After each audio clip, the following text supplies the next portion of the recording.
Bonsoir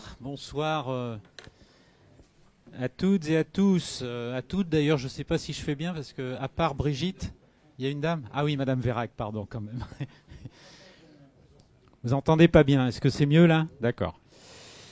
On en est déjà à la 4e séance consacrée à la saisine sur le futur débat public lié au franchissement de Loire. Gabriel vous a d'ailleurs adressé ces jours-ci une brève synthèse des 3 premières rencontres. Et on a pu constater à l'issue de ces 3 premières rencontres combien l'échange avec la Commission nationale du débat public a été intéressant, avec finalement le constat que de nombreux points de leurs préoccupations rencontrent les nôtres. Donc c'est en tout cas assez riche pour nos travaux. Ce soir, nous recevons Olivier Rigvert pour parler de design des politiques publiques. Le concept est encore assez nouveau, mais je vous avais indiqué lors de notre assemblée générale qu'il était important pour le Conseil d'explorer des champs originaux en matière de débat public. Le mot design peut paraître décalé, parce qu'il fait référence à des notions que nous appliquons, nous, à l'industrie ou aux objets de consommation. Au-delà de l'acception habituelle du mot, il y a aujourd'hui des réflexions tout à fait intéressantes sur l'application des méthodes du design à l'élaboration des politiques publiques. Cette démarche donne une autre place à l'habitant qui n'est plus seulement un simple sujet de consultation. C'est la raison pour laquelle nous avons souhaité en savoir plus avec Olivier Rigvert. Il se présentera lui-même, mais on a eu l'occasion de le rencontrer. Il entre dans la catégorie des veilleurs, des défricheurs, de nouveaux modes de l'action publique. Il fait partie de ceux qui sont à l'affût permanent des grandes tendances sociétales, avant de devenir le responsable de la plateforme régionale d'innovation consacrée au design. Il a notamment animé un service régional appelé Laboratoire des mutations. Ce soir, nous lui avons demandé un double exercice, à la fois un exercice pédagogique pour nous expliquer, nous en dire plus sur la notion de design des politiques publiques, parce que ça ne va pas de soi. Et en même temps, on lui a aussi demandé de nous dire en quoi ces méthodes peuvent nous être utiles dans notre réflexion sur le débat public, sur les franchissements. Voilà, j'en dirai pas plus. Je voudrais le remercier en votre nom d'avoir accepté notre invitation et lui confier le micro immédiatement. Celui-là marche? Non. Alors, il faut peut-être l'allumer. Voilà. C'est l'autre qu'il faut prendre? Non, mais le fil risque de... Non, il est assez long. Ok, bonjour. Alors, je vais essayer effectivement de vous présenter un petit peu ce qu'on peut avoir réalisé du côté du design des politiques publiques. Ça va passer par un certain nombre d'étapes. Alors, d'abord, je vais commencer par présenter la structure que je dirige aujourd'hui. Ensuite, je vous parlerai du design, de sa définition, dans quoi il peut être utile à l'innovation publique, aux politiques publiques en général, et en quoi, à mon sens, il peut apporter 3 choses particulières qui pourraient vraiment être utiles dans ce qui est devant vous, qui est quand même quelque chose d'un peu complexe de ce que j'ai pu comprendre. Et puis, après avoir dit ces 3 choses globalement, je vais reprendre, vous verrez, point par point, des exemples, des choses qui sont susceptibles de vous inspirer, qui sont pas directement utilisables, mais que vous pourrez transposer éventuellement dans les travaux qui seront les vôtres par la suite. Alors, très vite, une plateforme régionale d'innovation comme Design Pays de la Loire, c'est une structure qui réunit l'écosystème du design, des designers, des grosses agences nantaises, des entreprises utilisatrices du design du territoire, tous les établissements d'enseignement supérieur qui en font, et dans une acceptation très large, y compris donc l'Université de Nantes pour sa licence de prototypage, et toutes les structures de développement économique. C'est quelque chose qui est parti d'eux-mêmes, qui avaient envie de monter une filière pour faire avancer la cause du design, sa diffusion. Et le travail que nous menons est autour de 4 axes. Donc sur la diffusion de la culture du design, c'est ce que je suis en train de faire ce soir, l'intégration du design dans les entreprises, puisque c'est une structure d'émanation régionale, on peut y compris passer par les aides économiques, l'interdisciplinarité, faire travailler des designers avec des sociologues, avec des marketeurs, avec des ingénieurs pour essayer de faire sortir et émerger des nouveaux dispositifs, et y compris des nouveaux marchés. Et l'expérimentation, on est par exemple partenaire assez fort du Fab Lab qui vient d'ouvrir sur l'île de Nantes. Je ne sais pas si vous avez entendu parler de plateforme C, mais c'est une structure où il y a des imprimantes 3D, des découpes laser, etc. etc. Oui, il faut expliquer peut-être en 2 mots ce qu'est un Fab Lab. Alors, c'est un endroit où les gens peuvent venir faire des premières formes prototypées sur du bois, avec des éléments d'électronique, un projet qu'ils ont en tête. Ça peut être de tout ordre. Ça rend accessible ce qui ne l'était pas hier parce que on fait avec des commandes, on fait des choses avec des appareils à commande numérique aujourd'hui de façon beaucoup plus simple qu'il y a 10 ans. Et aujourd'hui, ces premières formes permettent aux gens de mieux visualiser quels peuvent être leurs projets. Et ça peut aller jusqu'à l'industrialisation. Il y a des exemples aux États-Unis sur la question. Donc on fait ce type de choses-là, de l'expérimentation. Aussi dans nos locaux, on a un appareil de réalité virtuelle qui permet aux étudiants de tester l'immersion dans la réalité virtuelle. Par exemple, très concrètement, un projet de l'école de design concerne les cabines d'STX et comment on peut mettre des meubles dedans sans avoir à les construire, mais juste sur plan, comme ça on se balade dans la cabine et on voit si elle marche ou enfin si ça fonctionne ou si ça fonctionne pas, juste en y étant de façon virtuelle. Voilà ce type de choses-là qu'on peut faire. Dans notre activité, le design des politiques publiques est quelque chose d'émergent qu'on commence à mettre en place. Il y a quelques collectivités qui s'y sont mises et qu'on souhaite favoriser le plus possible. Donc j'arrête le moment corporate pour aller dans le vif du sujet. Je vais vous parler du design un petit peu. Le design, pour les gens, c'est avant tout un adjectif. C'est oh cette lampe, oh cette table, elles sont trop design. Mais le design, c'est pas ça. En tout cas, c'est pas seulement ça. On compte beaucoup de designs différents. Il y a le design de produit, c'est celui-là. Il y a et on parle plus de style finalement que de design. Il y a le design d'espace. Il y a donc les magasins, comment s'agencer dedans par exemple, mais ça peut être aussi sur un salon, ça peut être pour des moments éphémères en pleine ville. Il y a le web design, faire des sites qui soient le plus ergonomiques possible, par exemple.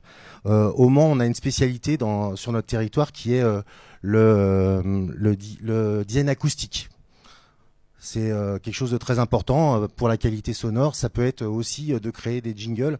Par exemple, vous savez que les 6 notes de la SNCF ont été créées justement au Mans et elles permettent de reconnaître de très loin un message qui nous est donné. Souvent un message pour nous dire qu'on est en retard, mais bon, c'est comme ça. Marc Caro, qui habite cette ville, se définit, lui, Marc Caro de Caro et Genet, il se définit comme un designer de film. Il donne une ambiance au film. Et on a aussi des méthodes managériales issues du design. Aux États-Unis, ça passe par le design thinking, qui est quelque chose qui permet d'explorer des nouveaux territoires, de créer des nouvelles choses. Et donc, il y a le design des politiques publiques. Alors donc, vous voyez, on a plein de différents. Ils ont tous en commun une chose. C'est qu'ils luttent contre une envie qu'ont beaucoup de gens de mettre sur le marché une technologie qui rencontre une faisabilité. C'est pas trop cher, là on tente. Non, on rajoute l'humain. On rajoute l'humain dans le design. On se dit que il faut rajouter la désirabilité. La désirabilité, c'est parce que c'est beau, parce que c'est fonctionnel, que c'est ergonomique, parce que on vit une belle expérience, parce que ça renvoie une belle image de soi. Je connais un designer qui dit que la pyramide de Maslow qui définit la hiérarchie des besoins en 5 étapes de la survie à l'accomplissement de soi, en fait elle se trompe. Il y a la survie et après on a envie de vivre des expériences. Et c'est une des visions que les designers peuvent défendre en se disant que la plus belle des technologies, si on la rend pas accessible ou désirable, eh ben elle marchera pas. Alors cette partie de la définition du design, parce qu'il y en a une seconde partie, elle suffit pas parce qu'on peut dire ça à peu près aussi du marketing. Le design s'en sépare de 2 façons. Le design pense d'une part qu'un mauvais produit, même à force de publicité, sur la durée, il durera pas, il tiendra pas. Et ça c'est une première chose. Mais surtout, le design, il inclut un mode opératoire, et c'est là où ça commence à vous intéresser. Il y a beaucoup de choses. Je vais revenir une par une sur toutes ces étapes. Ce sera l'occasion pour moi de vous présenter des cas pratiques, des cas précis et des choses inspirantes. Mais dans le design, il y a 3 choses très fortes. C'est qu'on centre sur l'utilisateur. On part des gens. C'est avant tout les gens qui sont intéressants et c'est d'eux dont on apprend beaucoup. C'est une des vraies bases et il y a pour ça des techniques très compliquées à mettre en œuvre, alors qu'elles sont par ailleurs très simples à comprendre, mais qui demandent à travailler sur soi de façon très importante, et c'est là que les designers rentrent en ligne de compte. Une deuxième caractéristique du design, c'est qu'elle va très vite formaliser son travail.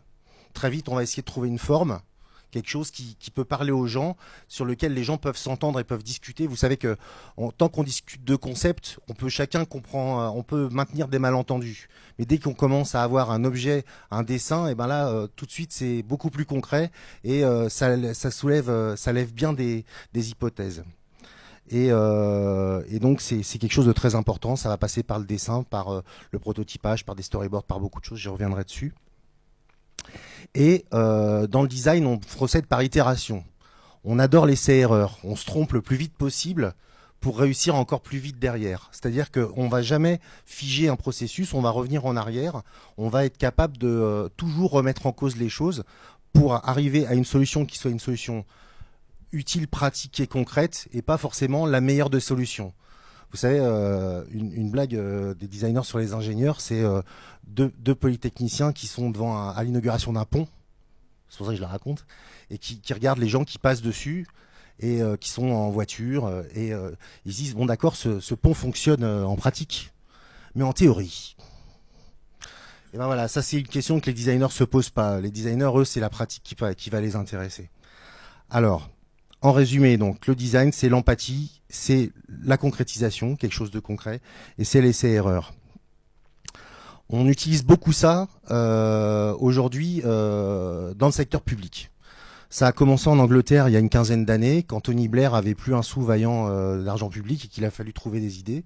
Il a fait appel aux designers. C'était sur la base de travaux qui avaient été menés notamment au Québec et en Australie.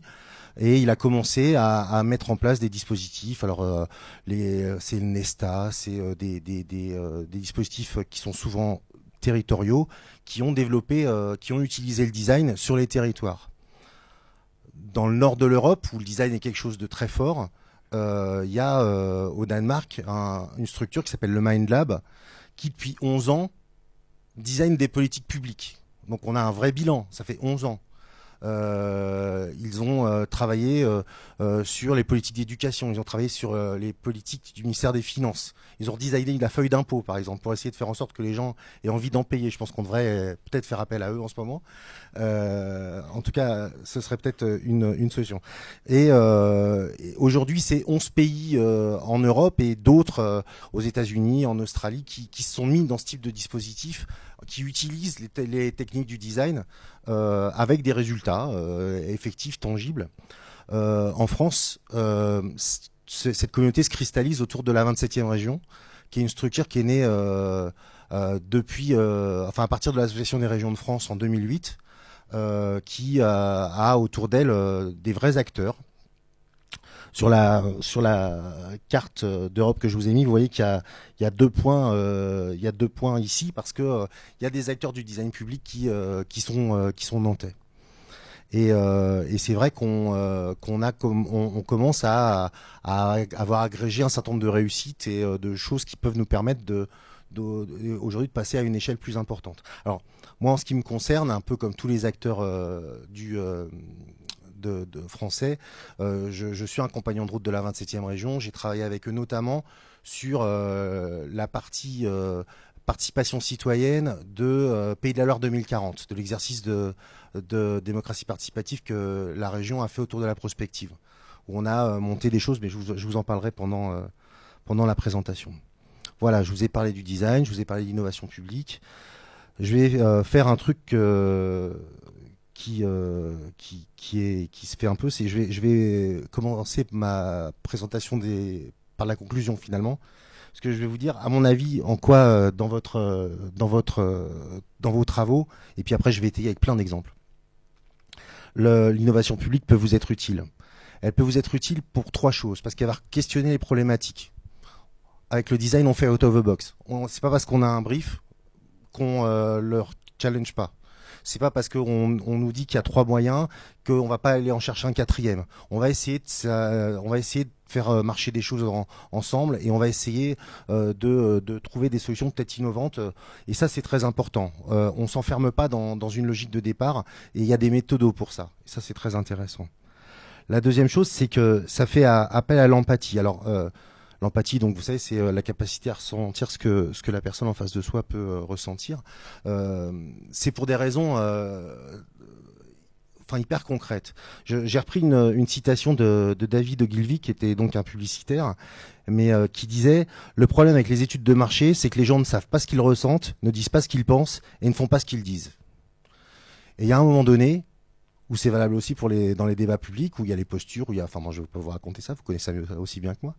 Il y a un moment donné où il faut aller chercher ce dont ont vraiment besoin les gens. Et les méthodes qui peuvent être mises en œuvre permettent d'obtenir des informations qu'on ne peut pas imaginer si on en reste juste à la posture.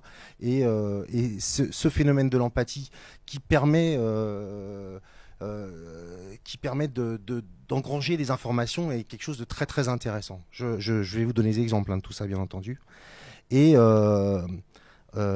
comment dire, apprendre avec le design à arrêter de rechercher la solution parfaite d'un point de vue conceptuel et essayer de trouver un truc qui marche. C'est aussi quelque chose de très important. Le mieux est l'ennemi du bien, hein, dit le bon sens commun, et c'est quelque chose que le design utilise véritablement. Alors, je vais vous présenter beaucoup de choses. Je vais reprendre les étapes une par une, et puis pour essayer de sortir de ce cadre un petit peu éthéré que je vous donne là. C'est pas des réponses toutes faites, mais par contre, c'est des choses qui sont susceptibles de vous guider, de vous donner des idées ou d'illustrer ce que ça pourrait être qu'un travail de fond mené sur la question. Alors en fait, j'ai repris mon petit schéma de tout à l'heure, comme ça vous savez si vous avez suivi, le nombre de slides qui restent.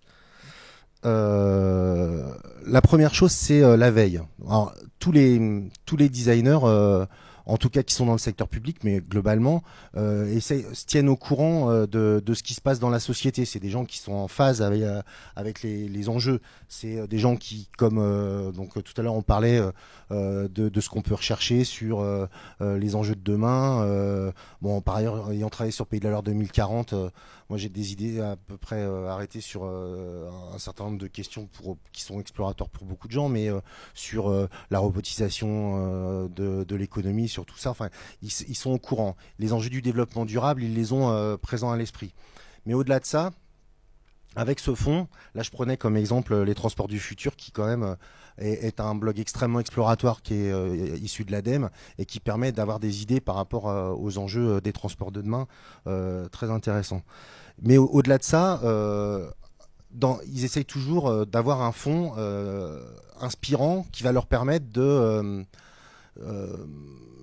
garder à l'esprit qu'on peut sortir de la boîte, justement. Alors j'ai essayé de le faire, moi je suis pas designer, mais j'ai essayé de le faire très vite en faisant quelques recherches, en faisant appel à la sérendipité sur internet, donc le fait de trouver ce qu'on cherchait pas.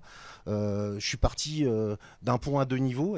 C'est intéressant hein, de réfléchir au pont à 2 niveaux, et puis en tapant pont à 2 niveaux, je suis tombé sur le pont du Gard. Ça quand même c'est pas au Japon qu'on l'a inventé, hein, ça fait quand même quelques millénaires, voilà.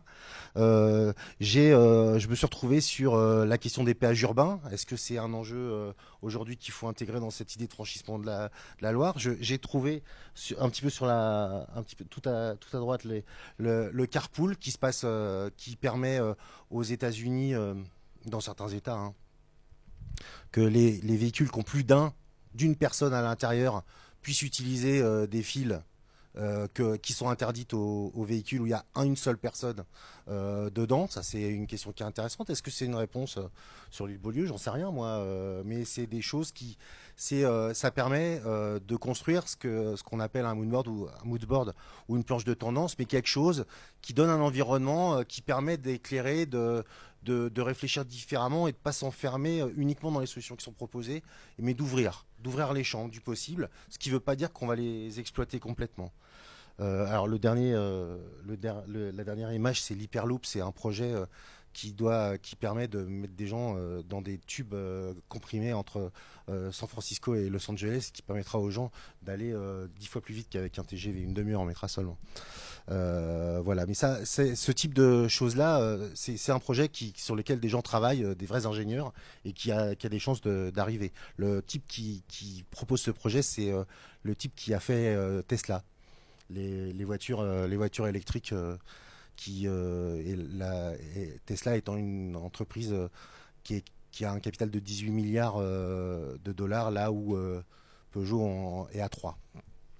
Donc vous voyez, c'est pas forcément complètement irréel. Donc voilà, cette idée de veille, d'avoir un environnement, de se mettre dans un bain qui permette de sortir des cadres et de se poser des questions. La deuxième chose, c'est la compréhension. Alors, avant de commencer le travail, il faut travailler. Dans ce type d'enjeu, et notamment dans le design public, on va faire des équipes interdisciplinaires. Ça peut être des gens comme les gens autour de Chronos sur un sujet comme ça, du labo de sociaux de Chronos qui a une vraie réflexion sur les transports. Ça peut être les gens de l'ADEME dont je parlais tout à l'heure, Gabriel Plassa des transports du futur. Ça peut être plein de gens, mais ça peut être des sociologues, des ethnologues, ça peut être plein de gens qui peuvent apporter leur pierre en fonction des enjeux qu'on a pu mettre en place. Par exemple, sur Pays de la Loire 2040, on est parti avec des designers, mais on est aussi parti avec des gens qui faisaient de la prospective. On avait l'équipe de Martin Vanier, qui est donc un très bon prospectiviste, qui nous a épaulés tout au long et avec qui on a travaillé. Et on a fait appel à un panel de gens, dont un certain nombre sont présents ici, qui nous ont aidés à définir des directions. Et on a utilisé les deux, on a fait les deux choses. C'est important l'interdisciplinarité, hein. Ils vont pas inventer des choses comme ça. Et puis après, donc, ils vont utiliser l'empathie pour aller se renseigner auprès des parties prenantes, comprendre ce qu'ils ont à dire, ce qu'ils disent pas, poser des questions qui fâchent. C'est une des caractéristiques de ce métier, c'est d'arriver à poser des questions qui sont pénibles pour tout le monde, hein. Alors, montrez-moi sur une carte, mais concrètement, redescendre au concret, en permettant aux gens de démontrer la véracité de leurs propos, essayer d'aller comprendre les logiques qui sous-tendent, et voilà. Tout ça dans la plus grande bienveillance, hein. Il ne s'agit pas de démonter les gens, c'est juste pour comprendre. L'idée, c'est vraiment de ne pas chercher à valider quoi que ce soit, mais chercher à générer, trouver des idées. Et ça, c'est quelque chose de très important. C'est un préalable. Après, on passe à une étape qui est vraiment cruciale, qui est celle de l'observation.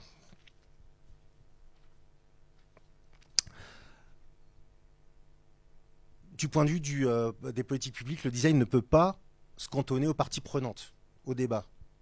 Il doit porter sur les utilisateurs. C'est eux qu'on doit aller voir. C'est eux dont on doit comprendre les utilisations, parce que c'est avant tout ça qui est intéressant. C'est pas de savoir qui dans les parties prenantes à la fin va gagner. Ce qui est important, c'est que les gens ils puissent se déplacer dans les meilleures conditions. Et ça, c'est quelque chose qui sera très présent dans une démarche de design public. Alors, la 27e région, par exemple, défend l'idée de l'immersion. Ils aiment bien l'idée que une équipe pluridisciplinaire s'immerge sur un projet, c'est-à-dire plutôt que d'aller écouter des gens, enfin ce qu'ils vont faire aussi, ils vont prendre leur voiture à plusieurs heures de la journée et voir ce que ça va donner. Ou alors ils vont essayer de prendre les bus, ou ils vont essayer tous les modes de transport possibles, et même ceux qu'on peut pas imaginer, pour comprendre. Ils vont essayer d'entendre les gens qui vivent ça dans les transports collectifs, enfin là où ils peuvent les entendre. Ils vont essayer aussi de trouver des moyens d'entendre ceux qu'on peut pas entendre dans l'absolu. Alors là, je vous ai mis en haut deux exemples.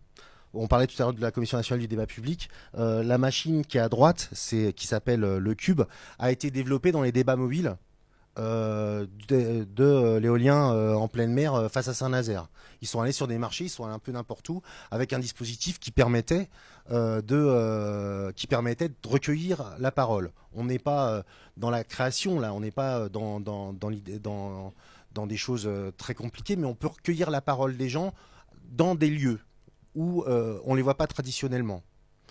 À côté, c'était la même idée, d'ailleurs c'est la même équipe, et ça c'était à Saint-Nazaire pour Destination 2030. Les courses des idées, ils avaient appelé ça le Jacadi, puisque c'était un caddie qui permettait aux gens de s'exprimer sur le futur. Et c'est dans les rangées d'Auchan Saint-Nazaire que les interviews se faisaient. Donc c'est très différent par rapport à ce qu'on peut faire traditionnellement. C'est vraiment aller chercher, c'est de la prospective d'action qu'ils avaient mis en place, mais on peut imaginer faire de la participation à action comme ça. Alors j'ai mis une photo du pont de la Duchesse à Namba. Bon, c'est juste à côté de mon bureau, c'est pour ça que c'était pas très compliqué pour moi. Mais je me disais, tous ces gens qui sont dans la file d'attente, peut-être qu'on pourrait trouver un moyen de leur parler. C'est une photomontage, il n'y a pas de voiture dessus. Alors c'était à une heure, où s'il y avait des voitures dans un sens seulement. Effectivement, je me suis fait la réflexion voilà. Mais souvent, c'est plutôt embouteillé, effectivement, à cet endroit-là. Donc, peut-être imaginer des moyens de capter l'information. Est-ce que c'est avec une appli où on verrait un bandeau s'allumer, où il pourrait répondre à des questions? Est-ce que c'est... moi, j'avais l'idée, vous savez, comme dans les péages autoroutiers où on jette des pièces d'1 euro, un truc où on pourrait recueillir des avis dans ces paniers. Je me disais même bon, c'est des bêtes, hein, mais une balle, on donnerait des balles pour répondre, et comme ça, sur le pont de Nantes, une balle vous serait donnée, vous voyez. Non, mais c'est des trucs ouais. Mais trouver des choses qui font en sorte que les gens s'intéressent. Voilà, c'est ça. En bas aussi, toujours dans cette idée d'observation, deux techniques du design qui peuvent aussi être intéressantes et qui sont très puissantes. J'ai mis un camion du Centre communal d'action sociale parce que il y a des gens dont c'est le métier de rouler et qui doivent traverser, voilà, aller à Beaulieu, revenir, etc., etc. On appelle ça, nous, des utilisateurs extrêmes, ceux qui font plus que les autres. Et alors ça peut être dans l'autre sens, ça peut être quelqu'un qui a arrêté la voiture et qui s'est mis au vélo. Par exemple, moi je travaille sur l'île de Nantes, j'ai arrêté la voiture. Je vais bosser en vélo, c'est plus facile. Mais il y a plein de solutions à trouver, et aller voir les utilisateurs extrêmes, ça permet d'inventer des nouvelles solutions. Ça permet d'explorer. Les designers qui défendent cette idée-là disent: pour trouver des idées, on va voir les utilisateurs extrêmes, et pour confirmer, on va voir les utilisateurs du milieu. Mais ça, c'est quelque chose qui peut être intéressant. Aller prendre les trucs du personnel du CCAS, des taxis s'ils veulent s'y prêter, pour savoir comment ils font et s'ils veulent bien échanger sur ça. C'est des sources d'informations auxquelles on ne pense pas forcément dans l'absolu et qui peuvent apporter des choses. Et alors à côté, c'est une colonie de fourmis. Vous savez, c'est l'algorithme des colonies de fourmis qui a permis de réfléchir aux voyageurs de commerce. Ça permet en observant les fourmis, on a découvert comment on pouvait gagner du temps dans des transports pour les voyageurs de commerce, pour les entreprises de livraison, etc. J'ai mis ça, c'est pas pour comparer les Nantais à des fourmis qui essaient de traverser la Loire, mais parce qu'il y a aussi cette idée des expériences analogues. On peut aussi aller chercher des choses différentes de certains points de vue, mais semblables d'un certain point de vue. Alors je ne sais pas si ça existe en l'espèce, mais pour vous prendre un exemple, alors c'est un exemple américain, je suis désolé, mais les urgences de San Diego, de l'hôpital de San Diego, elles ont été repensées, notamment dans les cas des gens qui arrivent dans des états qui sont pas stabilisés, hein. Elles ont été repensées après une observation analogue qui a été faite dans un stand de Formule 1. Vous savez, l'arrêt au stand, ils arrivent, ils ont 10 secondes pour voilà. Et donc ils ont regardé l'ergonomie dans le stand, etc. pour faire en sorte que existe un endroit où quand le malade pas stabilisé débarquait, on avait tout à portée de main, etc., etc.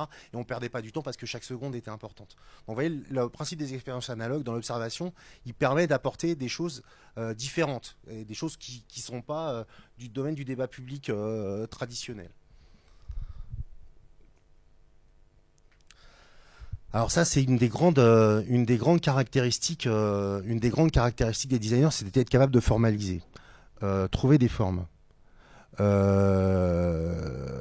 utiliser la data visualisation, trouver les moyens de rendre tangibles des informations qui, par leur gigantisme ou par leur volume, ne sont pas appréhendables par les gens. Comprendre par exemple la règle des 3%. Il paraît que, enfin moi on m'a toujours dit que c'était à 3% près, il n'y aurait pas de bouchon. Alors je ne sais pas si c'est vrai, mais en tout cas c'est des éléments qu'il faut peut-être apporter 3% de circulation près. Enfin je ne sais pas. Hein. C'est quelque chose qui me revient. Il y a la pratique de l'ouverture-fermeture, cette capacité qu'ils vont avoir d'embrasser le complexe, toutes les informations qu'on aura pu glaner dans les étapes précédentes, et d'essayer d'en sortir des hypothèses, d'essayer d'en sortir des choses qui sont plus faciles à soumettre au débat, peut-être un gros bloc ou des façons de présenter les choses. Il y a aussi, ça c'est une technique très importante à droite, la technique des personas, c'est-à-dire que on parle pas de l'utilisateur dans une logique très conceptuelle, mais on se dit alors les utilisateurs, c'est les pendulaires, c'est les gens qui passent une fois par an, c'est les gens qui prennent les transports collectifs, et à chaque fois, après on va construire un projet, eh ben, on n'est pas dans oui, mais l'utilisateur, on fait. Alors pour tel type d'utilisateur, oui, ça répond. Pour tel type d'utilisateur, par contre, etc. On rend concret, on tangibilise les gens. On n'est pas dans quelque chose d'éthéré. C'est quelque chose qui essaye de faire le design. Et autrement, il a aussi cette capacité à rendre une réalité proche. Alors, l'image de gauche, c'est quelque chose sur les régions ingénieuses qu'on a fait en 2011 avec la 27e région. C'était avec des Playmobil. C'était juste pour dire que on était bien avant Nantes Green Capital et ses Lego. Donc voilà, on s'est fait salement copier, mais avec des Lego plutôt qu'avec des Playmobil. Non, franchement, c'est l'intérêt de ce genre de choses-là, c'est que d'abord ça rend concret, et puis ensuite on n'a pas peur. Enfin, je veux dire, on peut pas être dans une logique de retrait par rapport, c'est jamais que des Playmobil ou des Lego, quoi. Et donc c'est plus appropriable par les gens. C'est des choses très importantes à prendre en considération. Et l'autre exemple que je voulais vous donner, c'est une carte sensible. C'est quelque chose que savent faire assez bien ce type de professionnel. Alors ça a été fait pour Nantes. C'est pour le conseil des Nantais de l'étranger, le conseil consultatif des Nantais de l'étranger. C'est les démarches que doivent réaliser un étranger la première année où il débarque en France, et à Nantes en l'espèce. Vous voyez ? C'est très intéressant parce que, bon, d'abord, c'est cartographié, mais ensuite, y compris dans la façon dont c'est fait, on se rend compte qu'au début, c'est super compliqué, qu'il y a plein de points de rupture, et puis que au fur et à mesure du temps, hop, on passe un peu de l'ombre à la lumière, et que c'est moins compliqué. Et donc, ça donne aussi de l'espoir. En même temps, on voit la vérité, et en même temps, on donne à comprendre un certain nombre de choses. C'est des techniques qui sont très utiles et qui permettent d'éclairer le débat public de façon, à mon avis, assez intéressante. Voilà. Alors après, là, je vais rentrer un peu dans le dur.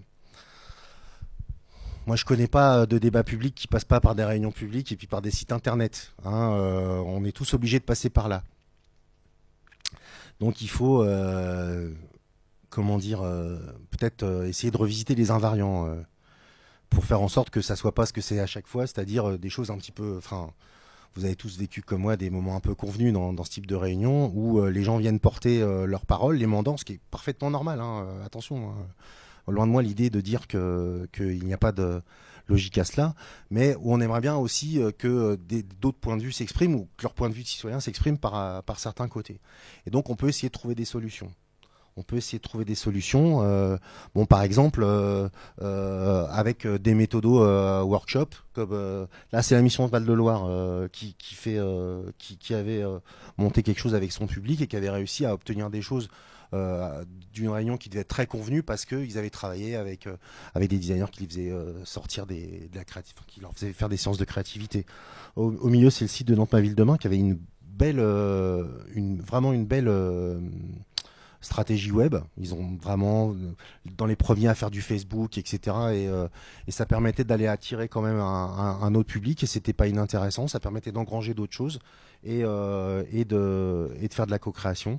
Et à côté, alors je prêche un peu pour ma paroisse, je finirai là-dessus. Hein, mais c'est dans les réunions publiques de Pays de l'Art 2040, on avait mis en place un dispositif de roue qui permettait à tout le monde de parler par groupe de 8 et comme ça, plein de sujets ont été abordés qui ne l'étaient pas traditionnellement, qui ne l'auraient pas été si on avait laissé la parole à la salle où les 4 ou 5 personnes qui auraient monopolisé le micro auraient bloqué la soirée. Là, on s'est retrouvé où tout le monde a été acteur et où en plus on a obtenu des informations qu'on n'aurait pas eu autrement.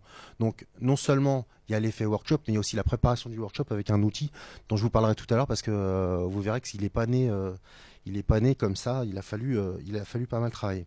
Donc on peut retravailler les invariants de la démocratie participative.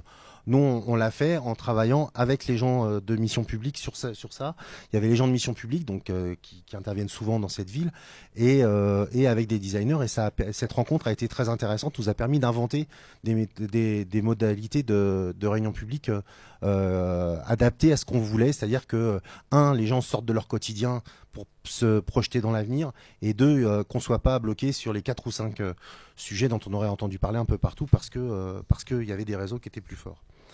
Mais on peut aussi sortir de ça. Je parlais tout à l'heure de Ma Ville Demain. Il y a eu plein de réunions dans les écoles, des choses comme ça qui sont très intéressantes, qui permettent de voir d'autres publics. Est-ce qu'il n'y a pas d'autres réseaux sur lesquels on peut se décentraliser pour inventer des choses? Je ne sais pas ce qu'il y a je ne sais pas ce qui est possible dans le cas d'espèce, mais de fait, on peut sortir de l'invariant et trouver avec. Il y avait des réunions de chez soi aussi, il y avait un kit de réunion d'appartement, des choses qui permettent d'avoir d'autres sons de cloche peut-être. Voilà. Et autrement, si on veut aller chercher d'autres choses, on peut aussi passer par une étape qui est une autre étape du design, qui est le prototype. Donc je vous disais tout à l'heure, le prototype, ça permet aux gens de s'exprimer non pas sur un concept, mais sur quelque chose de tangible. Ça peut être pas le projet, c'est-à-dire que c'est pas forcément un prototype du pont qu'on va faire ou du tunnel qu'on va... Non, ça peut être un prototype je sais pas moi, du point de passage par les péages, s'il y avait ça, comment ça pourrait marcher pour que ça soit le plus simple pour quelqu'un, avec des micro-péages pour les gens du 44, je sais pas moi ce que ça peut être. Mais on va essayer de prototyper un aspect et de voir comment ça marche. Ça permet des choses très importantes, ça permet de lever des hypothèses de façon très importante. Alors, au milieu, je vous ai mis une photo, c'est Polo, c'est le pôle des arts urbains à Tours. La municipalité passait beaucoup d'argent sur la question des inondations. C'est un vrai problème dans le centre-ville de Tours. Et là, avec des gens qui sont des artistes et qui sont vraiment des agitateurs urbains, ils ont marqué au sol, là où montrait la Loire, en cas de crue, à l'équivalent de la crue historique,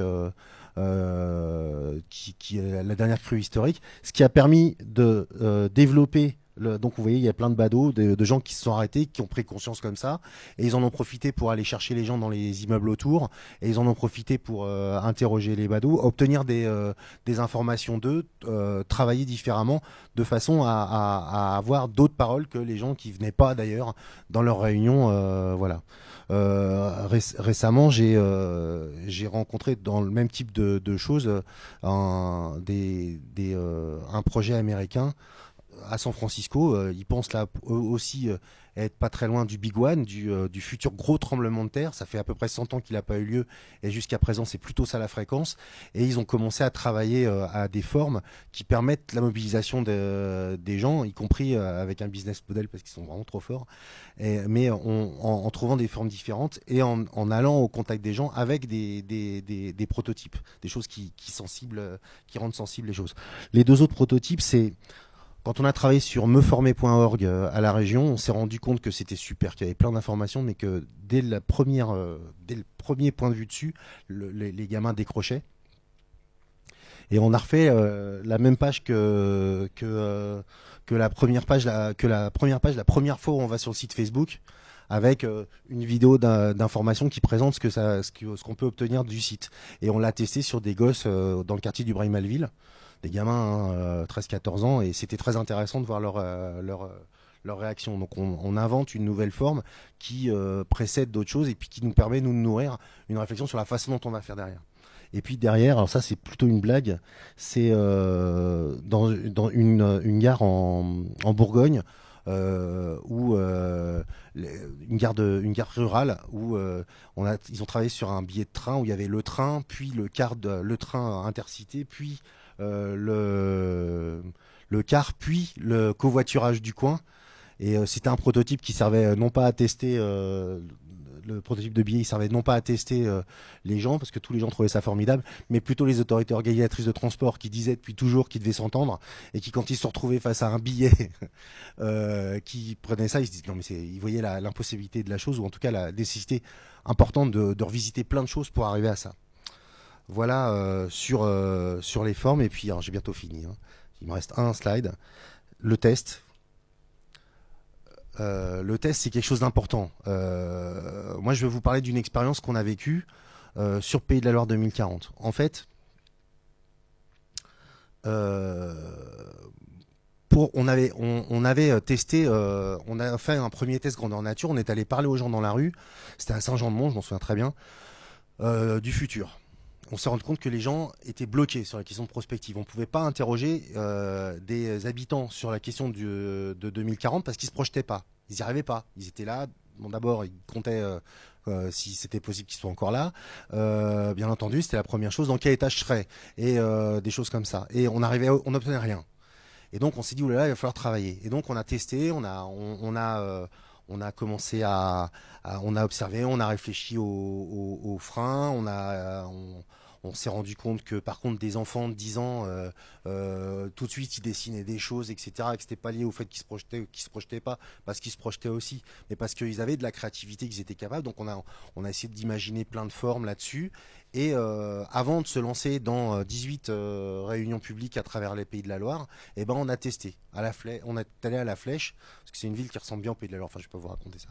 On a prévenu le maire qu'on allait faire une réunion de test. Et on est allé. Alors, à gauche, on était sur le marché. Pour essayer d'avoir des gens nouveaux dans les réunions publiques, on allait chercher les gens sur le marché avec un outil qui était qu'on appelait les questions à réaction, qui posait des questions complètement impressionnantes aux gens. On leur disait demain en 2040, les projets régionaux, ils seront financés sur la base d'émissions de télé comme Un incroyable talent. Qu'est-ce que vous en pensez ? Et donc les gens ils étaient complètement déstabilisés. Et on leur disait vous voulez en parler ? Venez à notre réunion publique. Et des choses comme ça. On a testé ce type de forme-là. On a des gens qui sont venus parce qu'on est allé les chercher et qui étaient différents des toujours les mêmes qu'on a dans les réunions publiques, si je puis me permettre de reprendre cette expression. On a testé, on parlait d'utilisateurs extrêmes. On est allé dans une maison de retraite, on a parlé des octogénaires de l'avenir. C'était très intéressant, on a appris beaucoup de choses. D'ailleurs, après, on a mis en place un dispositif qui s'appelait Héritage 2040 et qui nous a permis d'aller dans les maisons de retraite pour parler avec les personnes âgées. C'était vraiment, on a beaucoup d'informations sont nées de cela. Mais par ailleurs, on a testé un mode qui était le photo-langage qu'on a abandonné, c'est parce que ça marchait pas bien. On l'a essayé pas avec eux, seulement avec eux, mais avec d'autres. Et puis là, vous voyez la réunion publique avec l'ancêtre de la roue que vous avez vu tout à l'heure, puisqu'on l'a testé en direct sur un public de cobayes qu'on avait prévenu du caractère de cobaye, mais qui, comme ça, nous a permis d'ajuster, de rendre l'expérience meilleure pour les réunions publiques qu'on a fait à côté. Et en plus de ça, et c'est un truc dont je suis très fier, pour arriver à faire switcher les gens, pour qu'ils quittent leur journée et et commencer à rentrer dans le futur, on avait sur la base des travaux de Martin Vanier qui avait fait 3 portraits types, on a envoyé sur scène 6 ou 7 fonctionnaires territoriaux qui ont joué des scénettes qui parlaient de 2040 devant les gens pour leur permettre justement de faire ce switch entre leur journée de travail et le moment où on parlait dans le futur. Et c'est aussi quelque chose qui est intéressant, alors là, notamment pour les collectivités, c'est que c'est extrêmement impliquant pour les agents qui rentrent dans ce type de dispositif de participer à des expériences de design des politiques publiques. Voilà, je crois que j'ai fait le tour. J'ai fait un slide avec toutes les photos pour qu'on puisse éventuellement revenir sur une question ou une autre. J'ai fini. Voilà. Bien, ben, on peut applaudir.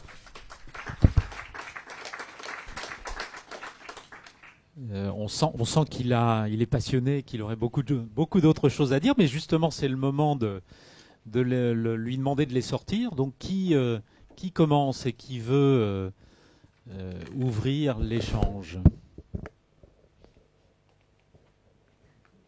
Bon, c'est normal. C'est toujours la première question. André Hubert. Une question sur laquelle je m'interroge moi-même. J'entends sur la formulation de la question.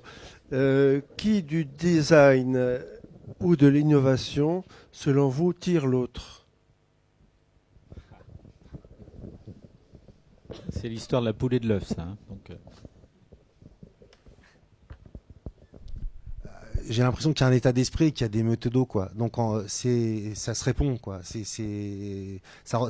doit arriver à rentrer en résonance. L'innovation, c'est avant tout un état d'esprit.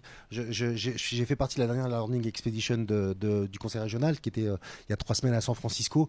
L'innovation, c'est dans leur ADN, quoi. Des gens qu'on a pu voir, c'est un état d'esprit, une façon de penser, une projection, et indépendamment de toute considération sur les méthodologies, alors que pour le coup, les modes opérateurs du design, ils permettent d'aller de trouver des façons d'aboutir à cette innovation. Je ne sais pas si c'est bon comme réponse. oui, Jean, Renard. Oui, c'est la question sur San Francisco là qui me fait rebondir. Est-ce qu'il y a, d'après l'expérience acquise par toutes les réunions là qui ont été faites sur Pays de la Loire 2040, c'est ça, des territoires qui gagnent au sein des Pays de la Loire et d'autres qui sont beaucoup plus inertes? Et est-ce que le designer peut repérer en quelque sorte? Alors, la roue, elle nous permettait de créer du sensible, enfin que les gens s'expriment, mais en plus il y avait un système, je ne sais pas si on les voit bien. Je sais pas si on voit là, vous voyez, il y avait des gommettes. Et c'est tout bête, mais ça nous permettait. Alors il y avait des gommettes à l'extérieur pour choisir, et puis il y avait des gommettes à l'intérieur. Voilà, elles sont pas encore mises là a priori, mais il y avait des gommettes à l'intérieur pour dire s'ils avaient confiance ou s'ils n'avaient pas confiance. Donc on pouvait superposer ces différents trous, ce qui nous a permis d'avoir en plus du qualitatif, du quantitatif, y compris quelles sont les questions qui sont à aborder territoire par territoire, en enlevant quelques biais qui pouvaient exister quand il y avait vraiment un problème local, c'est arrivé une fois. Et voir quel était le degré de confiance ou pas degré de confiance. Alors oui, il y a des territoires qui vont plutôt moins bien. Je vous apprendrai rien, genre vous les donnant, mais si vous voulez, je peux vous les donner. Mais oui, c'est plus dur en Nord-Sarthe, c'est plus dur souvent sur les marches en fait, globalement. Question, oui. Oui, bonsoir. Ce que vous avez présenté sur Pays de la Loire 2040 est intéressant, mais c'est quelque chose qui n'est pas vraiment similaire avec le questionnement sur les franchissements, dans le sens où 2040 ou 2030 à Nantes, on cherchait des choses sans but précis, alors que là, on nous demande de travailler sur un choix qui est déjà fermé. Est-ce qu'il y a la possibilité de réinterroger ces choix, ou est-ce comment est-ce que vous voyez une consultation sur des choix qui sont d'ores et déjà définis? Après, c'est votre responsabilité. C'est pas parce qu'on vous donne un brief que vous devez absolument le respecter. Moi, j'en sais rien. Mais en tout cas, toujours réinterroger le cadre, ça peut pas être mauvais. Après, de fait, c'est sur un truc qui est plutôt où on se projette beaucoup. Enfin, il y a une dimension prospective aussi sur les franchissements de la Loire. Faut un petit peu se poser la question des dynamiques du territoire à un moment ou un autre. Mais effectivement, il faut arriver à trouver le lien entre le concret et la projection. Quand on va lancer des travaux, quels qu'ils soient, il y en a pour 5 ans, 10 ans, 20 ans, j'en sais rien. Donc cette dimension-là, elle existe quand même. Et d'ailleurs, ça fait partie des éléments qu'il faudra certainement arriver à faire rentrer en ligne de compte, où les gens vont vouloir qu'on leur règle leurs problèmes de traverser de la Loire demain matin, alors que non, ce sera dans 10 ans, au mieux. Après, moi, c'est ce que je vous ai dit au départ. Je vous apporte pas des solutions toutes faites. Je vous apporte des choses qui peuvent évoquer des choses. On peut travailler. Enfin, la 27e région, par exemple, ils ont travaillé sur une nouvelle médiathèque, la médiathèque du futur. Ils ont, donc un projet de médiathèque. Ils ont travaillé sur un centre de santé. Ils ont travaillé sur les plans d'un lycée. On peut imaginer être sur des choses extrêmement concrètes aussi. Après, c'est le chemin qui va être emprunté qui sera pas le même. Ça, par contre, je suis pas capable de vous le délimiter. C'est pas mon métier.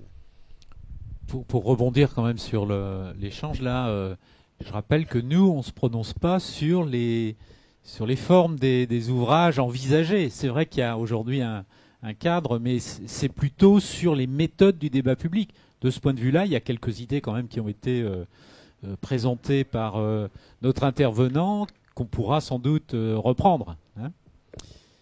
Alors, est-ce qu'il y a d'autres Oui. Une question de base. C'est quoi la 27e région ? Au départ, il y en avait que 26.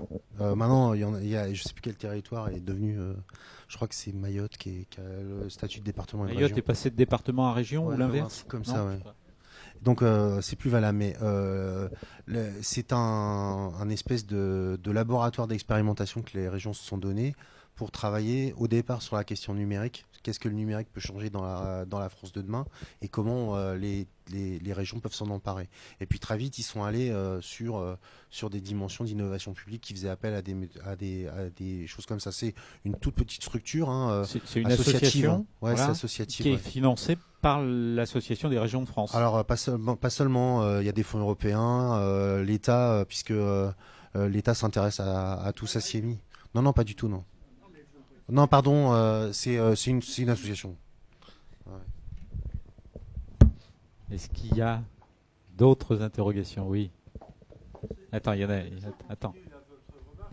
Finalement, la 27e région, c'est un design spécifique. C'est un design de région. C'est une région théorique dessinée pour provoquer les réflexions et les innovations. C'est une association designée. Ouais, c'est ça. Au départ, c'est ça. Ouais. C'est ça. Et puis alors, je voulais revenir là aussi sur une remarque que Philippe Audic vient de faire. Et effectivement, dans le mode opératoire que vous proposez, il y a beaucoup à retirer. On est bien d'accord. Les diverses phases, si j'ai bien compris, la veille, c'est-à-dire finalement être toujours à l'aguet, à l'affût des problèmes, des questions, etc. Voilà, moi j'ai noté que le pont à 2 niveaux, oui. Personne n'a évoqué ça jusqu'à maintenant. Oui, tout à fait. Si, mais on a déjà évoqué finalement les ponts routiers ou autoroutiers, la circulation à plusieurs niveaux, etc. Enfin, tout ça est important. Donc veille, compréhension, observation, synthèse, créativité, prototypage. On est en plein dans notre démarche. Absolument. Nous devons être les designers du débat public. C'est ça l'objet de notre commande. Oui, alors justement, une petite question sur la temporalité, puisque là on a une méthode, il y a un fil conducteur, mais à quel moment justement doit démarrer oui, une petite question sur les délais, sur la mise en œuvre, sur l'organisation, sur les ressources, puisque on est sur un programme de temps long, à quel moment on peut rentrer dans la méthode. Je peux pas, vous donner de timing très précis. Après, ça dépend des équipes qu'on met en œuvre, qu'on met en place, etc., etc. Sur des projets, bon, par exemple, la visite du lycée de Revin, c'était en Champagne-Ardenne, tout en haut. Hein, c'est vraiment à la limite. C'est un territoire. Ils ont tout repensé le lycée avec les gens en 3 semaines.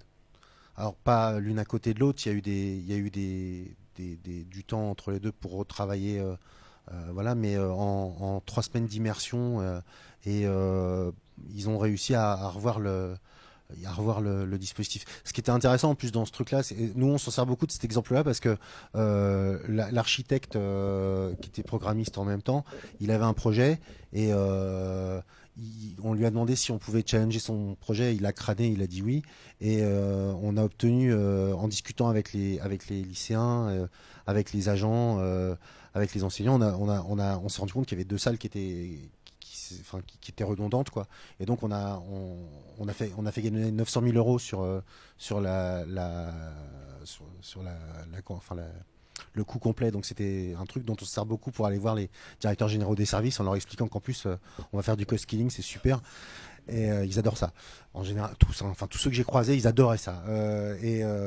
Mais de fait, sur un projet qui est quand même important, repenser complètement un lycée, ils ont fait ça en 3 semaines. Là, il s'agit de repenser une méthode de débat public. On n'est pas sur repenser le pont ou le tunnel ou le pont transborder. Pardon, mille excuses, je veux pas de problème. Mais nous, sur Pays de la Loire 2040, on a quand même mis 3 mois à travailler, mais en même temps, c'était long et puis il fallait trouver les gens pour. On n'avait pas la proximité, quoi. Dès qu'on commence un truc dans la région, c'est 22 000 km², ça demande trouver des équilibres, etc. Mais on peut faire ça en pas longtemps. Dans des workshops d'une semaine, des fois, on arrive à abattre un travail incroyable. Parce qu'on a réussi à se réunir, à être tous ensemble et à se mettre tous au service d'une même cause. On peut avancer très vite parfois, puis des fois ça peut patiner plus. Voilà des ordres d'idées, quoi. Marc. Oui, bonjour, Marc Fourier. Nous avons été certains à participer au débat Région 2040 et on a été très intéressés par les gommettes. Mais quel est l'outil qui vous permet de juger que les gommettes ne sont pas polluées par le débat politique ? Parce que nous étions à une soirée et effectivement, il y avait beaucoup d'élus, enfin pas d'élus, mais de gens qui étaient contre le projet et qui, d'ailleurs, ont laissé des tracts et tout à la fin de la discussion. Comment vous pouvez dire que effectivement cet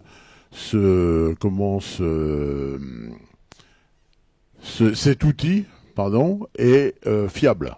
C'était, pardon, parce qu'on a eu 2 grands types de gens. C'était les Bretons ou c'était les anti-aéroports? Normalement, on n'a pas eu trop d'anti-aéroports. Il y avait les deux, je pense. Oui, il y avait les deux. Ouais, mais nous, on était très gâtés. Hein. C'était la première, je crois que c'était une des premières réunions qui s'est faite C'était où? À côté de la région, à côté de l'hôtel de la région. Alors, oui, on a eu un problème là, un peu, et à Saint-Nicolas-de-Redon, ils nous ont carrément pas laissé faire la soirée. Mais autrement, pour le reste, ce type de problématique, on l'a pas eu trop. Même, on s'est retrouvé la première fois. Après, ils se sont un peu organisés, mais les gens anti-aéroports qui sont venus ont fait que le sujet des transports, des transports aériens, a été abordé dans un des 4 ateliers. Et puis sur les 3 autres, c'était 3 autres, quoi. Et le fait est que c'est aussi une question régionale et que nous, ça nous intéresse qu'on qu'on l'aborde. Donc il y a un biais effectivement, mais par rapport à une réunion où ils auraient monopolisé la parole et où il y aurait eu 5 prises de parole, déjà le biais est vachement plus réduit, enfin est beaucoup plus réduit quoi. De fait, ça a cet intérêt-là. Ça permet de remettre chaque parole à sa place, mais que quelqu'un arrive dans une réunion publique avec un mandat et qu'il veuille le porter, c'est parfaitement logique quoi. Oui. Il y a un biais forcément. Manuel. Bonsoir. Vous avez dit à un moment faire émerger des hypothèses. Un petit peu plus tard, vous avez dit réduire des hypothèses. Quelle différence vous faites entre hypothèse et solution? C'est du jargon, je suis désolé. Hein. En fait, le prototypage, ça sert à ça. C'est-à-dire que en faisant du prototypage rapide, on teste des choses qui peuvent sembler, qui semblent pas à un premier abord couler de source. Et on va essayer de trouver un moyen de tester une hypothèse grâce à une forme qui va nous permettre, qu'on va soumettre à des gens. Et on va voir si c'est oui, si c'est non, si ça marche, etc. Et on va réduire le risque. Comme ça, c'est une façon, alors qui est pour le coup une méthode très du monde du design produit, qui est de faire du prototype tout moche et pas cher. On dit quick and dirty, rapide et plutôt sale, et pour voir si ça ressemble à quelque chose. Bon, y a plein d'histoires autour de ça, mais par exemple pour une fois il parlait avec des chirurgiens d'un pistolet à peau. Vous savez que maintenant on peut recréer de la peau avec. Et ils discutaient de ça, et au bout d'un moment, les designers, ils ont pris un rouleau de scotch, un feutre, une agrafeuse, ils les ont roulés ensemble, ils ont dit est-ce que ça doit ressembler à ça ou est-ce que ça... Et très vite, ils ont les professionnels de santé qui discutaient dans l'air, ils sont mis à parler de la forme, quoi. Donc c'est ça, on essaie de réduire des hypothèses avec des prototypes. C'est un peu du jargon, mais c'est l'idée de dire c'est des choses qui sont un peu folles, on les teste, on regarde ce que ça donne, on essaie d'avoir une grille d'analyse qui permet de savoir si c'est intéressant, si on doit poser de côté, ou au contraire si c'est une piste qu'on peut creuser, etc., etc. Ça sert à ça. Nous, par exemple, pour elle est où? C'est la seule. Si. Ça, c'était une hypothèse de débat public d'essayer de faire un atelier avec du photolangage. Le photolangage, ça permet, tout le monde peut se débrouiller avec des photos, et puis on avait prévu un truc où les gens ils pouvaient marquer des mots, etc.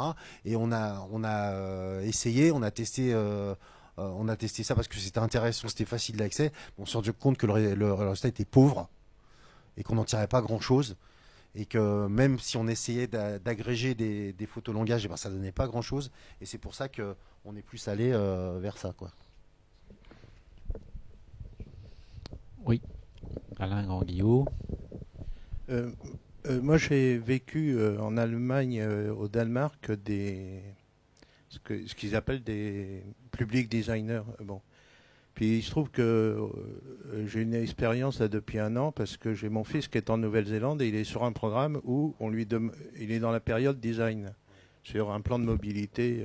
Donc, moi, ce qui me semble, c'est que j'ai 2 observations et questions en même temps. Est-ce qu'il n'y a pas un danger à copier, coller des modes, je dirais, scandinaves? Parce que ce qu'il me semble qu'à chaque fois, c'est que quand ils rentrent dans la phase designer, ils ont déjà fait un choix, je dirais, d'horizon politique. C'est-à-dire, ils ont décidé d'augmenter la mobilité douce. Ils ont décidé de faire un écoquartier avec des énergies renouvelables. Ils ont décidé d'introduire des jardins collectifs. Et donc, moi, ce que j'ai vécu pour avoir suivi 2 expériences écoquartiers, j'ai l'impression que ce qu'on appelle le design chez eux, il y a déjà un choix. Et donc, il s'agit d'aller voir toutes les populations, même celles qui ne sont pas revenues. En Nouvelle-Zélande, ils s'aperçoivent que les Maoris sont un peu à l'extérieur. Ils les intègrent, ils vont les chercher pour, comme vous dites, parler des utilisateurs extrêmes. Alors, je me demande s'il n'y a pas un danger de faire un copier-coller alors qu'il doit y avoir, je dirais, en amont, qu'on a du mal à nous avoir, un débat plus démocratique.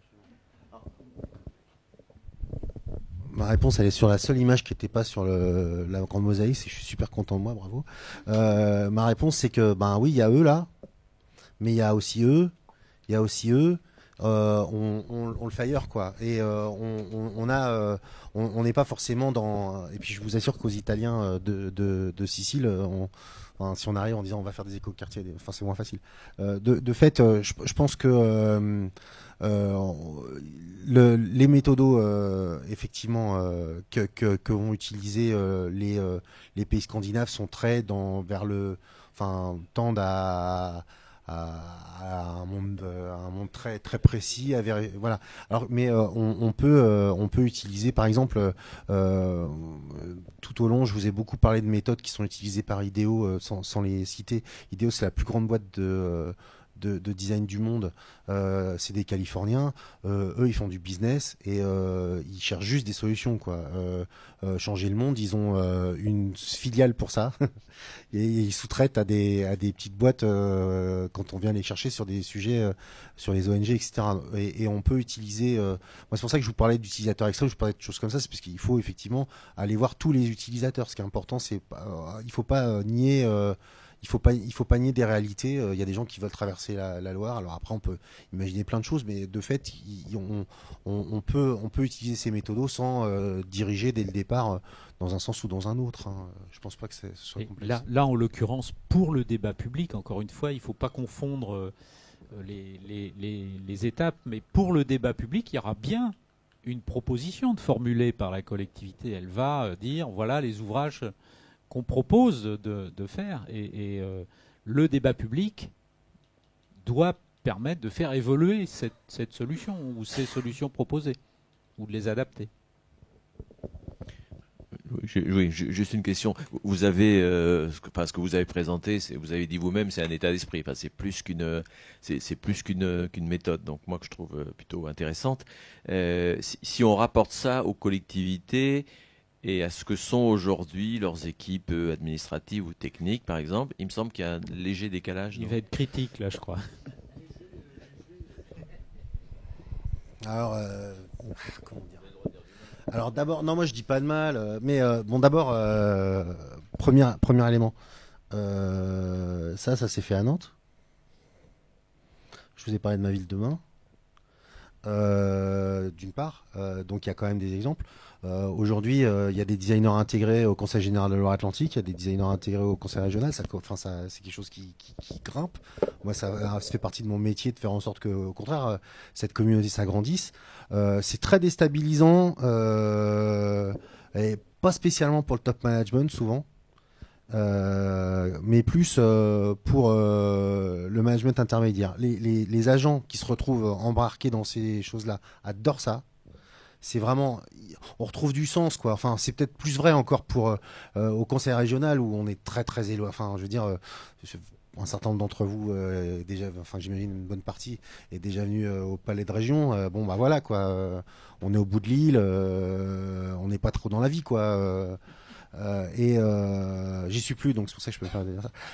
Mais de fait, on est super content d'être sur le terrain. Moi, je me souviens des joies professionnelles que ça a pu procurer aux gens qu'on a emmenés à la Flèche. On dormait dans un centre d'hébergement pour jeunes sportifs. Il fallait appuyer sur la douche tout le temps, on s'arrêtait. Enfin, on avait le droit à un lit superposé, enfin n'importe quoi. Mais en tout cas, on a adoré ça. On a adoré ça parce que c'était un vrai moment on retrouve du sens, quoi. Et voilà. Souvent, le top management, il est à la recherche d'innovation. Il est de trouver des trucs pour que ça bouge, qu'il se passe des choses. Par contre, souvent, dans le middle management, ça pose des questions parce que on n'est pas, on est dans l'itération, hein, on est dans l'essai-erreur. Comment ça, erreur? C'est pas possible. L'erreur, ça n'existe pas normalement. Donc, c'est un moment très difficile. Il y a un choc culturel. Effectivement, il y a aussi le fait qu'on peut pas être dans le command and control, quoi. Dans son rôle de responsable, on peut pas être seulement dans fais ça. Non, il faut participer. Autrement, on comprend rien à ce qui se passe. Et donc c'est très déstabilisant.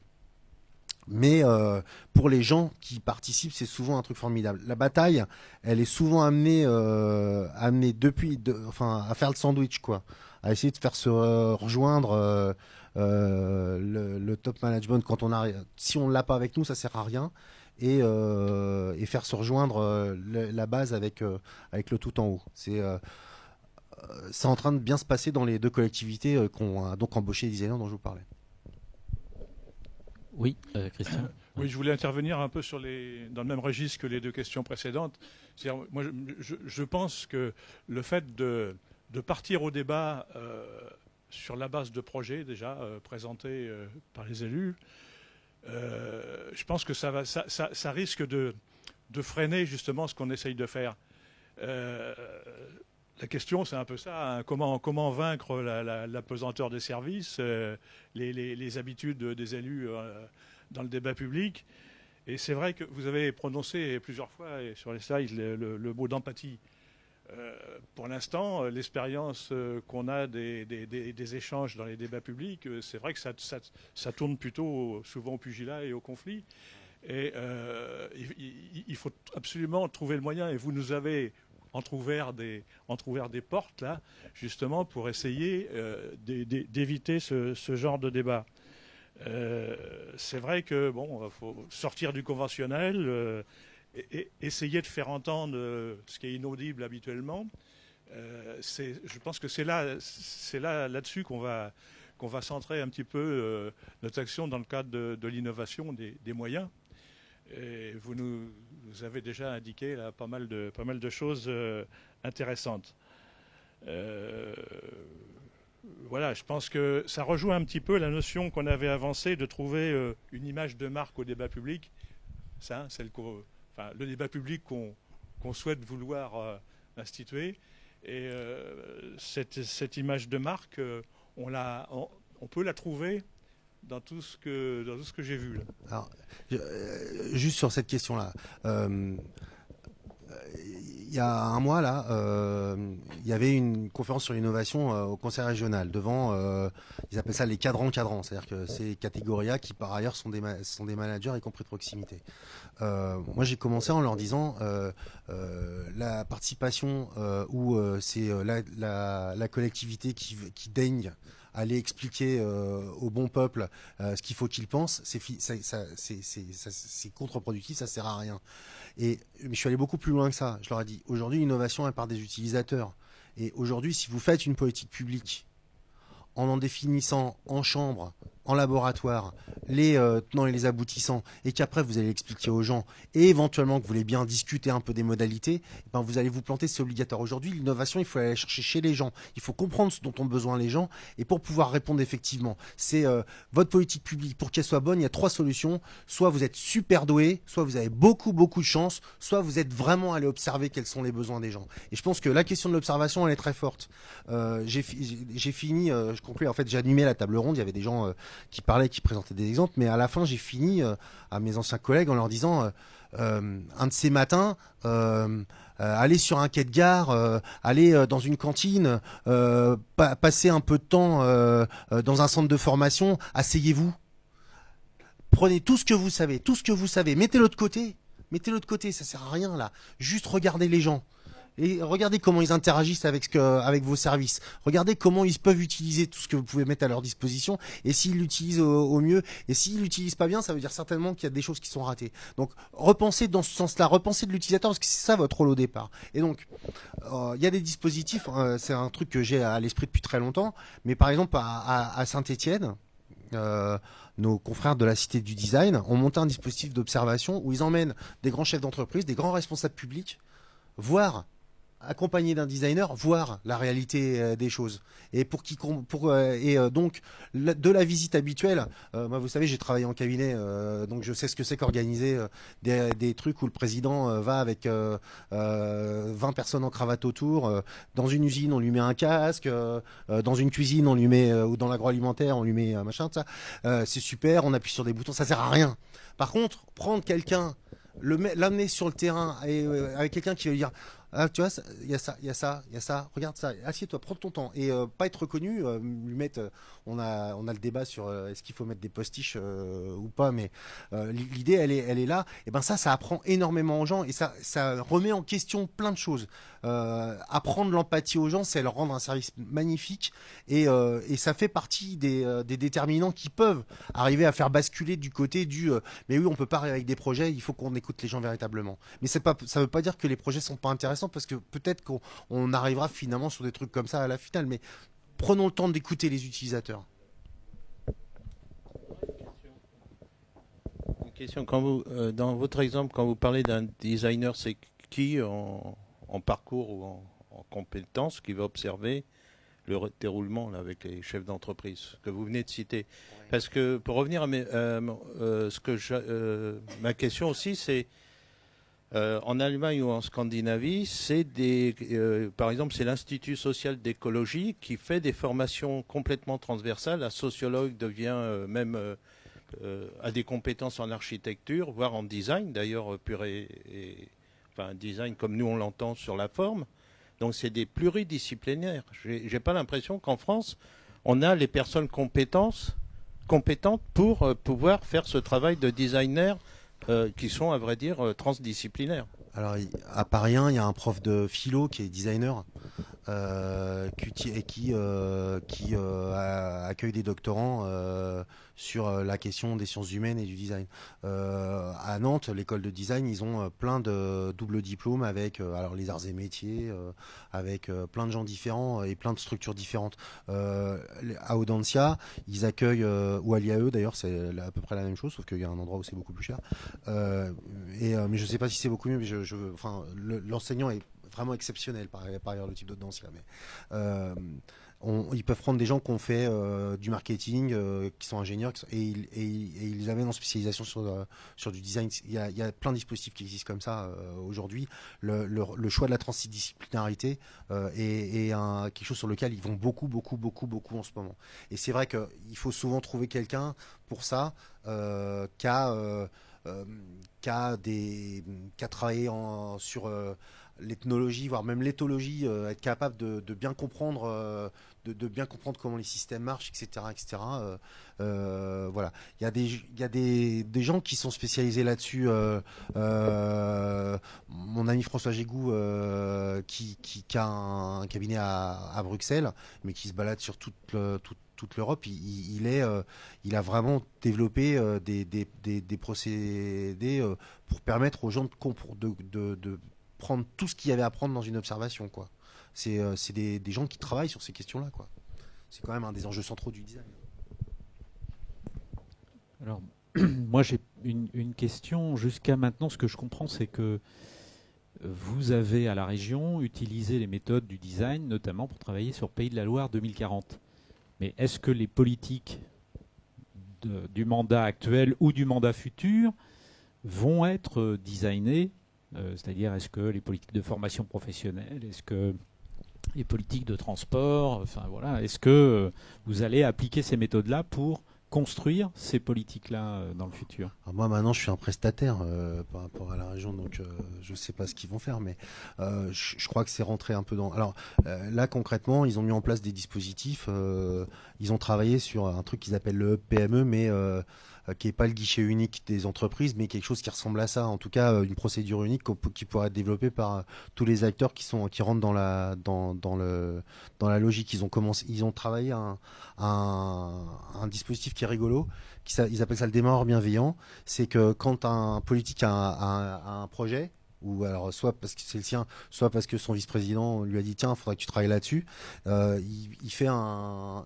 premier jet et puis il passe avec deux collaborateurs qui sont spécialisés dans l'innovation, des gens des services internes, peut-être un autre élu qui va aider, et puis il challenge la question, quoi. Il passe 2 heures avant de vraiment partir dans les tuyaux, dans la plus grande confidentialité et dans la bienveillance la plus importante possible, pour retravailler le dossier. Donc on essaie de faire acquérir de l'agilité comme ça au fur et à mesure par des petits morceaux. On a travaillé sur l'orientation sur le design au moment où on pensait que les régions allaient récupérer l'orientation. Bon, ça s'est pas passé comme ça. Enfin, A priori, ça se passera pas comme ça, mais ça commence à gagner. Au département, ils ont retravaillé l'accueil des PMI. Enfin, et même Hugues Archambault, le responsable, le directeur qui est en charge de la question, a essayé de faire redesigner les lettres aux allocataires du RSA, parce que donc vous savez, c'est les juristes qui ont la main, ce qui fait que les types qui reçoivent les courriers, ils comprennent rien au courrier, c'est normal, parce qu'une fois qu'ils ont mis les 4 mentions légales, ils font le lien avec un vocabulaire juridique qui est abscon pour moi, qui ai fait un DEA de droit social, et donc qui, pour un allocataire du RSA, a aucune chance de donner quoi que ce soit, quoi.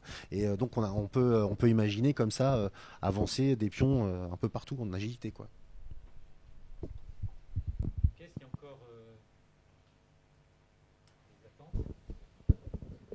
Pour terminer sur une note gaie, si on prend un exemple de projet au hasard, un projet d'aéroport par exemple, il aurait fallu faire quoi, ou il faudrait faire quoi si on applique ces méthodes?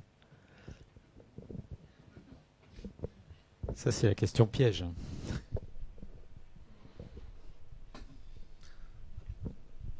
Je pense qu'il y a des problèmes de visualisation des enjeux, voilà. Clairement.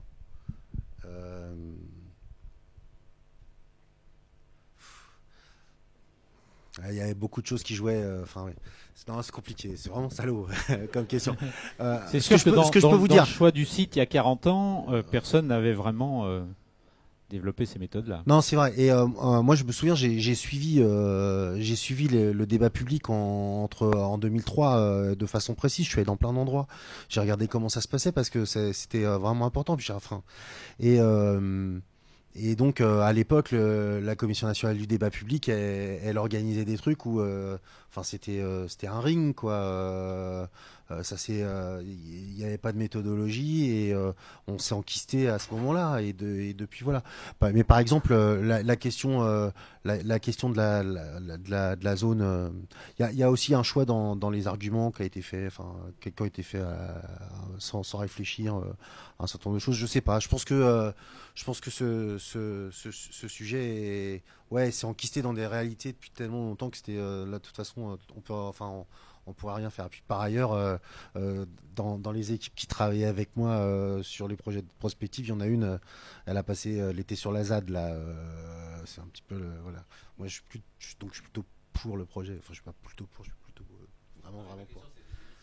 Si le débat reprenait aujourd'hui, comment il faudrait le reprendre? C'est compliqué. Il y a des questions de visualisation, manifestement. Il y a des enjeux. Je pense qu'un des enjeux du développement durable, c'est de bien comprendre les volumes dont on parle, quoi. Et la question, ce que ça représente, 600 hectares au cœur de Nantes, sur lesquels on peut densifier par rapport au mitage c'est une question qu'on aurait pu essayer de faire visualiser, par exemple, d'un côté ou de l'autre. Enfin, il y a des choses comme ça où on pourrait faire avancer les choses. Essayer d'obtenir aussi la parole des gens, mais vraiment. C'est-à-dire, qui est pour, qui est contre, quoi. Véritablement, est-ce qu'on peut obtenir des choses? Est-ce que la majorité silencieuse dont se prévaut les partisans du projet, elle existe véritablement ou pas? Essayer d'objectiver un certain nombre de trucs pour pouvoir partir sur des bases un peu plus claires et moins passionnées, quoi. Bon, après, il y a plein de choses qui sont rajoutées.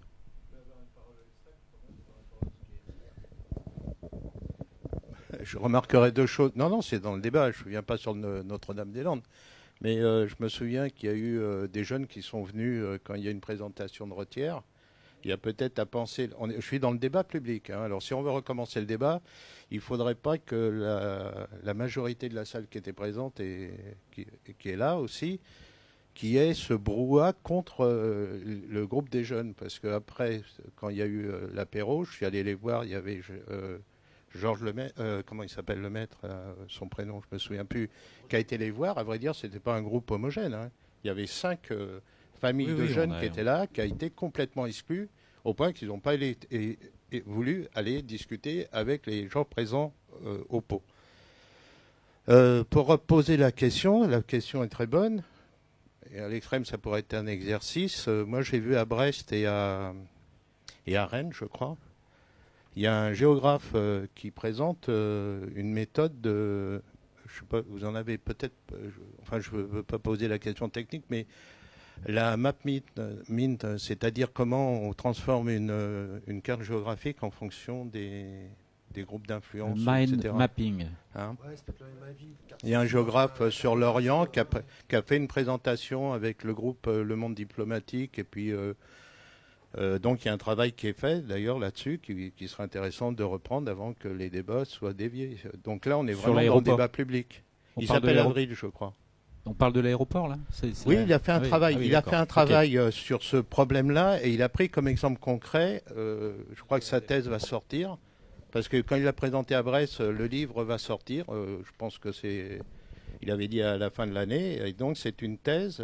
Il prend plusieurs exemples, dont celui dont une étude à travers ce dispositif. Et alors, ça m'amène à poser une dernière question peut-être. Les techniques du sondage ou du référendum, c'est des choses qui rentrent ou qui peuvent rentrer dans les méthodes de design? En général, on se dit qu'au bout de 30 entretiens, on a une vision à peu près exhaustive d'un sujet, quoi. Ou alors c'est vraiment qu'on a mal ciblé nos entretiens au départ. Hein. Donc c'est souvent comme ça qu'on peut avoir des choses. Alors après, ça permet pas de vérifier, mais ça permet d'avoir une vraie vision des choses.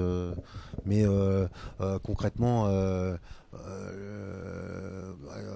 je prends des exemples qui sont complètement en dehors du débat public, mais la réorientation stratégique de la Bank of America, elle s'est faite sur 45 entretiens. Hein. Les gens, ça se jouait en millions de dollars, quoi.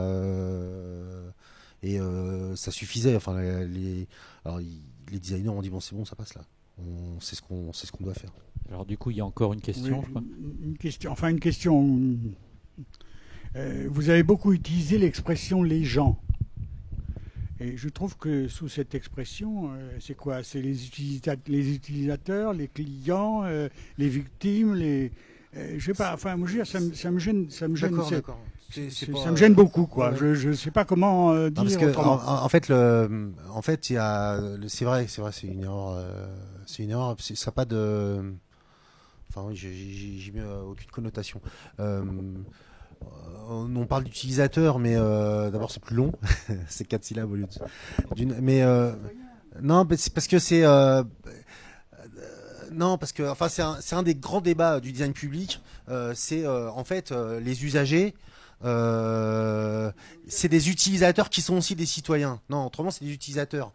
Et donc il y a des fois où la distinction doit se faire. C'est-à-dire que des fois, le citoyen, il peut être en désaccord avec l'utilisateur qu'elle-même. C'est-à-dire, moi, en tant que citoyen, je pense que c'est indispensable de payer des impôts. L'utilisateur, il préférerait pas en payer, quoi. Surtout quand arrive le mois de novembre, là, tout ça, qu'il faut faire un cadeau de Noël, les enfants, tout ça. Et donc, ouais, donc c'est vrai que c'est un problème. Voilà. Là. Sur un sujet comme le vôtre, je pense que c'est avant tout les utilisateurs. Il faut avoir une dimension hyper, qui joue. C'est quoi l'utilisation qui peut faire de ces choses-là? On est sur des enjeux économiques importants peut-être, et y compris c'est quoi les déterminants d'un utilisateur. Qu'est-ce qui fait par exemple que moi j'ai arrêté la voiture pour aller bosser, que je suis en vélo. Bon, d'abord, j'habite dans Nantes et c'est pas très loin. Ensuite, c'est impossible. Je travaille à côté du quartier de la Création. C'est impossible de poser sa voiture à moins de 10 € la journée. Et puis il y a aussi la dimension. Ça fait une voiture de moins dans le truc, c'est pas plus mal. Bon, les bus, ça se passe pas. Enfin, maintenant, il y avait une belle ligne, maintenant, elle est plus là. Et voilà, c'est quelque chose de composite. Mais avant tout, la résultante, c'est que je suis un utilisateur en moins des ponts de Nantes. Donc, c'est deux choses différentes. Quand les déterminants, les déterminants sociologiques ou psychologiques ou tout ce qu'on veut qui vont faire que le citoyen va prendre conscience. Et, à mon avis, ils vont pas se travailler dans ce débat public. C'est d'autres choses qui vont faire. On peut avoir des études, on peut se nourrir de plein d'informations, mais là, on est vraiment dans les à mon avis, peut-être je me trompe, hein, mais dans un débat sur les utilisateurs, quoi. Oui. Je sais pas, hein, c'est mon point de vue. C'est une question qui s'est posée.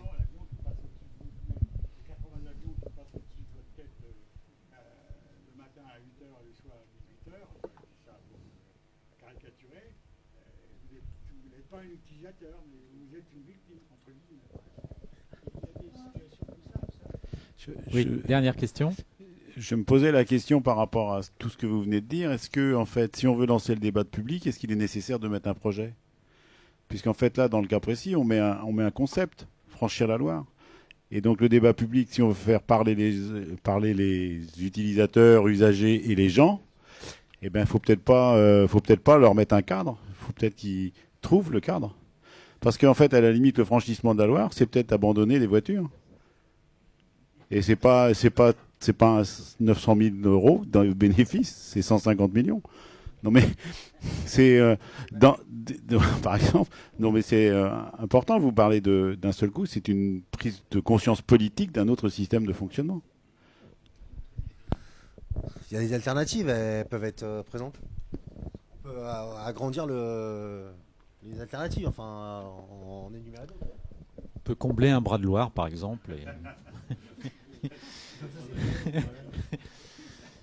Bien, ben en tout cas, merci de cet apport, parce que je crois qu'il y a effectivement des idées, oui, un peu, et des idées sûrement sur lesquelles on va pouvoir rebondir par rapport à nos réflexions. Je voudrais simplement, donc, pour les membres du Conseil, vous rappeler dans le même souci de décalage en quelque sorte, on va recevoir le 18 novembre Goulven Boudik pour parler du tirage au sort. Donc voilà encore quelque chose d'assez décalé, si je puis dire. Et puis on recevra Fabien Poulard, qui a créé une entreprise dans le domaine du numérique, le 4 décembre. Et là, ça sera pour échanger avec lui sur les outils numériques pour le débat public. Voilà, je vous souhaite une bonne soirée. En vous remerciant de votre attention, bon retour.